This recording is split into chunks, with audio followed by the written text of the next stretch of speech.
السلام علیکم۔ آپ لوگ پسینے آنے سے بہت تنگ ہے، آپ لوگوں کو ہاتھ نہیں ملا سکتے ہو، پراپر جوتے نہیں پہن سکتے ہو، اور آپ کے چہرے میں بہت زیادہ پسینے آ جاتے ہیں جس سے آپ لوگ ڈیہائیڈریشن کے شکار ہوتے ہیں۔ اس کنڈیشن کو ہم کہتے ہیں ہائپر ہائیڈروسس۔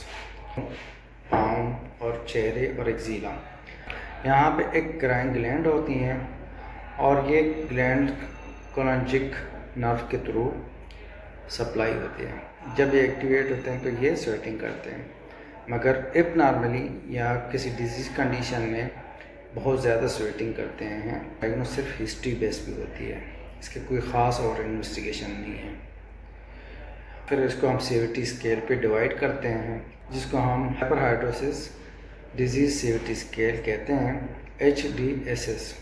اس پیرامیٹر میں ہم رکھ لیتے ہیں اور پھر جس سیویٹی پہ آ جاتی ہے اس حساب سے پھر ٹریٹ کرتے ہیں۔ کہ جو وجوہات ہے، دو ہے مین وجوہات، پرائمری اور سیکنڈری۔ پرائمری وہ ہے جس کا کوئی کاز نہیں ہے اور یہ اکثر ینگ ایڈلٹ میں ہوتے ہیں۔ سیکنڈری وہ ہے جس کے مختلف کازز ہوتی ہیں، جن میں سے ہائپرتھائرائڈزم ہو، یا پوسٹ مینوپازل اسٹیج میں TB ہے، ملیریا ہے، ہائپوگلائسمیا ڈیولپ کرے، یا پارکنسن ڈیزیز ہو، اسپائن کارڈ انجری ہو، اس کے علاوہ انزائٹی، ڈپریشن سب۔ اب آتے ہیں کہ اس کی ٹریٹمنٹ یہ ہے کہ سب سے پہلے جو ٹریٹمنٹ ہے ٹاپیکل ایجنٹ۔ ٹاپیکل میں دو ہوتے ہیں، ایلومینیم کلورائڈ، یا اگر اس پہ افیکٹ نہ ہو پھر میڈیکیشن اورل پہ آ جاتے ہیں۔ اورل میں پھر گلائکوپائلیٹ، یہ اینٹی سومیٹک ایجنٹ ہوتے ہیں۔ پھر اس کے بعد آئنوٹروفسس الیکٹریکل کرنٹ پاس کرتے ہیں، اس کی وجہ سے یہ جو گلینڈس ہے اپنے سیکریشن کم کر لیتے ہیں، یہ 85% افیکٹو ہوتی ہے۔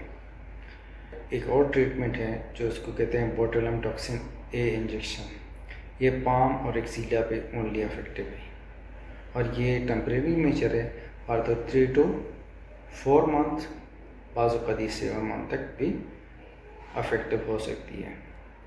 جو لاسٹ ہماری ٹریٹمنٹ موڈیلٹی ہے تھریکوسکوپک سمپیتھیٹیکٹمی اینڈ لمبر سمپیتھیٹیکٹمی۔ تو آج کی یہ ٹاپک ہے۔ آپ لوگوں کو اگر اس طرح کی کوئی بیماری ہے یا آپ لوگوں کے دوست یا رشتہ داروں میں، تو آپ میرے کلینک میں ریفر کر سکتے ہیں یا میرے پاس آپ لا سکتے ہیں۔ Thank you.